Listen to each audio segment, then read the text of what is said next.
네, 안녕하세요. 2025년 이제 돼지띠에 대해서 알아볼게요. 우리 돼지띠들 같은 경우는 타고나기를 복이 있는 사람들이죠. 타고난 이제 명의 복도 있고요. 수명의 복도 있고요. 이제 내가 어딜 가더라도 식록이 있다 그러죠. 식록. 옛날에는 먹고 사는 게 힘들기 때문에 먹을 복이 최고로 쳤어요. 예. 근데 이제 요즘은 그 먹을 복이 재물 복으로 같이 이렇게 치부를 하는 경향이 있는데, 이제 돼지띠들이 좀 그런 경향이 있어요. 타고난 복이 있는 경향이 있어요. 물론 내가 몇 월에 몇 시에 며칠에 몇 시에 타고냐에 따라서 다 좀 달라지긴 하겠죠. 하지만 전반적으로 그렇답니다.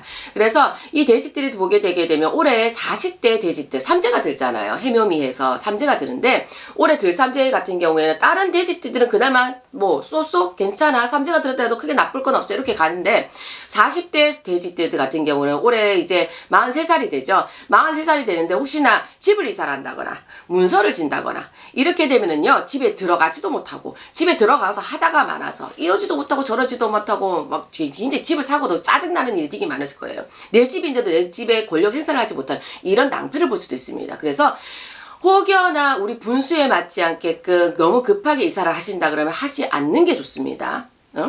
특히나 여자의 돼지띠면 그게 더 강해요. 그래서 여자 돼지띠가 있는 삼재가 있는 집안에는 이사는 절대로 피하셔야 돼요. 그리고 올해 같은 경우는 이 43살의 돼지띠 같은 경우 건강을 두고도 좀 조심을 하셔야 됩니다. 건강 운수를 두고도 조금 이제 내가 이제 갑작스럽게 큰 병은 아니지만요, 또 병원을 가고 또 병원을 가고 병원을 자꾸 다 자내야 되는 삼재 때문에 그래요. 삼재 때문에 병액수가 삼재로 같이 들어오기 때문에 삼재 때문에 병원을 자꾸 들락날락 큰 병은 아니고 자잘한 병원 가지고 이제 차라리 병이 있어서 수술해보고 끝내고 병원 입원해가지고 끝, 이렇게 하면 되는데, 그게 아니라 병원에 가서 또 지켜보고 이게 또 안 맞아 또 저 병원 가서 지켜보고 이런 게 좀 있을 수가 있어요. 그래서 좀 짜증나죠. 큰 병이 아니라서 그나마 다행이긴 한데, 그래서 조금 그렇게 삼재 때미를 하고 지나가겠다. 그리고 노인의 삼재를 들여다봤을 때 돼지들 같은 경우는 79에 이제 노인이 있는 삼재는요, 조금 진짜 몸을 조심하셔야 될 것 같아요. 뇌출혈이라든지 급성으로 찾아 들어오는 병.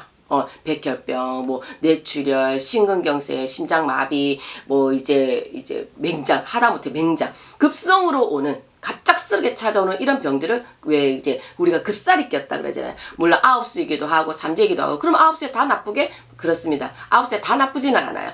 하지만 삼재가 든 데다가 아홉수가 들었죠. 거기다가 내 몸이 공곤한 운수도 같이 들었죠. 그러면 진짜 이거는 안녕 빠빠이 할 수도 있습니다. 그래서 이 뭐냐면 돼지띠 중에서 79에 삼재가 드신 분이 있다 그러면은 조금 이런 데 와서 이제 뭐냐면 정성을 좀 들이신다거나 대수대명을 좀 하신다거나 이런 게 좀 필요할 수도 있습니다. 물론 다 그렇다는 건 아닙니다. 물론 와서 한번 디테일하게 찝어는 봐야 되겠죠. 점사를 제대로 봐야 되겠죠. 하지만 보편적으로 79살에 나는 드는 삼재에 이제 드는 삼재 치고 들어요.